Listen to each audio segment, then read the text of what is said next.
Last week, I asked you all to go and vote on a poll over on my community page where I posted 4 2024 releases that I hadn't heard a single other person talk about and asked you to pick which one that I should watch next here on my channel.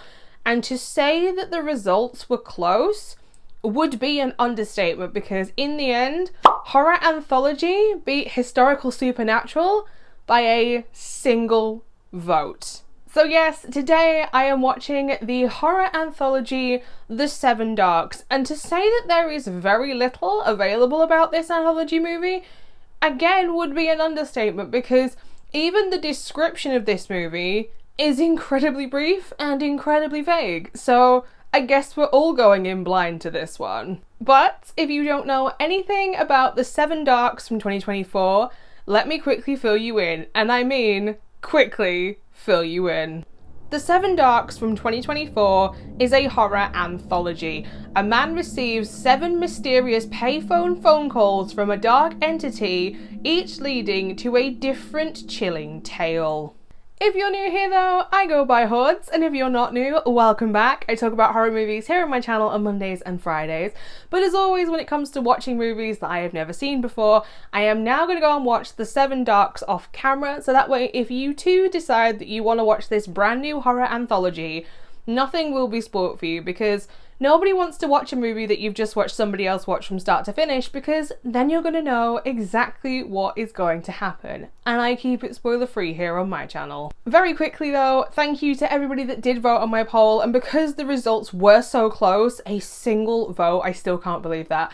At some point in July or August, I am going to review The Witch as well, so if you do want to see me talk about that movie, it will be coming at some point in the next few weeks. So on to the review of The Seven Darks. I don't know what went wrong. You really think that I would be scared if someone threatened me with a butter knife? Like, Gully Pop, sit down and take several seats. Now, some of you will be pleased to hear this is in fact going to be a rant review, because disappointed doesn't even come close. Phone call 1, no idea what's happening. Phone call 2, still no idea what is happening. Phone call 3, lather, rinse and repeat all the way to the end. Like, I think the only person that knows what the hell is going on in this movie is writer and director Alexander Henderson. And the only thing that I can kind of tell you about the shorts is there's a loose theme of curses and possibly luck. Like, the sort of spooky character in this, who is kind of multiple spooky characters, is like if you took Sadako from The Ring and Gollum from Lord of the Rings and smashed them together, because there's a loose plot about a cursed woman and a cursed necklace. And that's about all I can tell you, because is this a horror movie? No. You lied to me. The shorts are lacking any kind of build-up, any kind of tension. There is nothing there to sort of draw you in. You're just expected to go along with everything and just to be like, okay, this is fine. When no, you need to give the audience information and details to actually keep them going. Like, this is an hour and 4 minutes anthology, and at the 30-minute mark, I was so tempted to just give up, because nothing was happening. It's so bland and it's so meh. Like, the plot in this is as weak as you like, and then the actors, some of them are giving not enough, and the others are giving high school drama class, but everybody sounds like a 15-year-old who's just discovered philosophy. Nobody talks like this. There is zero score in this, and I'm about to make a big point out of this, because instead of a score, we get binaural beats, and this happens when the phone call happens, and then a little bit from like shorts 5 to 7, I want to say. Now, sit down, possibly grab a beverage, because Hordes is about to get sciencey again, and I swear it is all related. Science. A binaural beat is an illusion that is created by your brain when you listen to 2 tones on slightly different frequencies at the same time. Now, while there have been some scientific studies into this, the evidence is inconclusive. Now, some studies claim that binaural beats can increase your memory retention, they can help your focus, all of these kinds of things.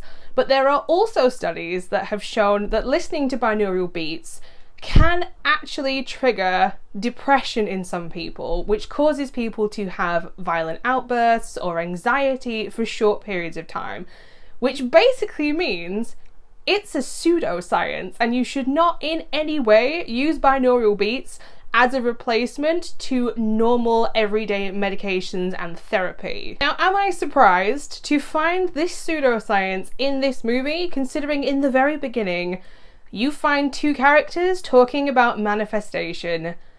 No, I wasn't. Like, do I believe that you can wish something into existence?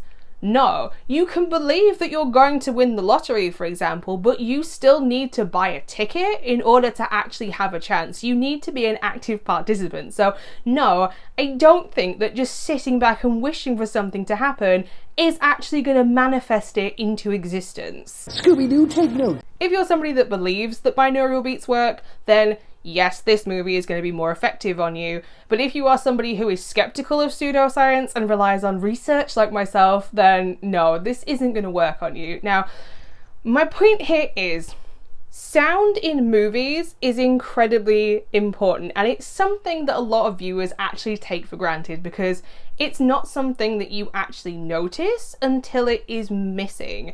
Now, sounds in movies are a way to communicate things to your viewer in a way that other visual media can't do.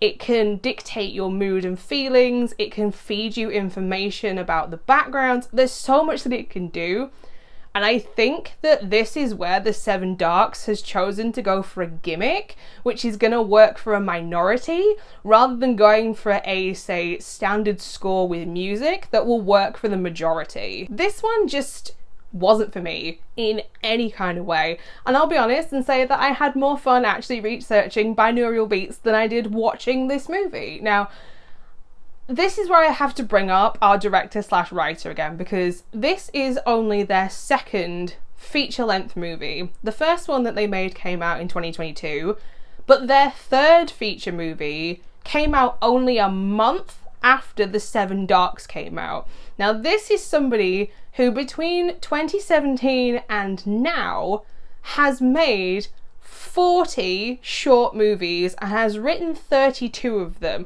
38 of these movies came out between 2019 and now.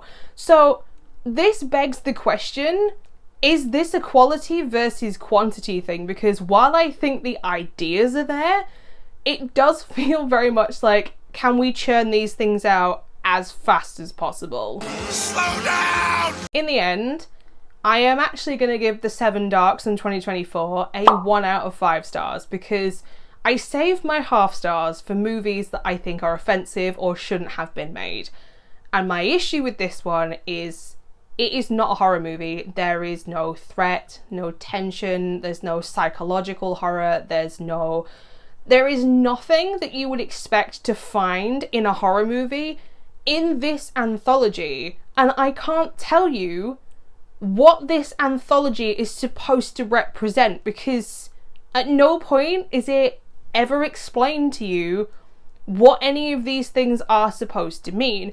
And the demonic voice on the phone, that is also never revealed. It could be absolutely anyone on the end of that voice, but I read the description of this movie and it said to me it was a demonic voice. But if I hadn't read that, it's just a man on the end of a phone. So there you have it, my initial thoughts and my review for my first time watching The Seven Darks from 2024. Yes, this was a big disappointment for me if it wasn't obvious. And if you have seen it, I would love to know what your thoughts and opinions are for it down in the comment section down below. Is this one you're going to skip, or is this one that you would still be interested in watching? If you are interested in watching it though, do not go and rent it on Amazon Prime, because yes, you can rent it on Amazon Prime.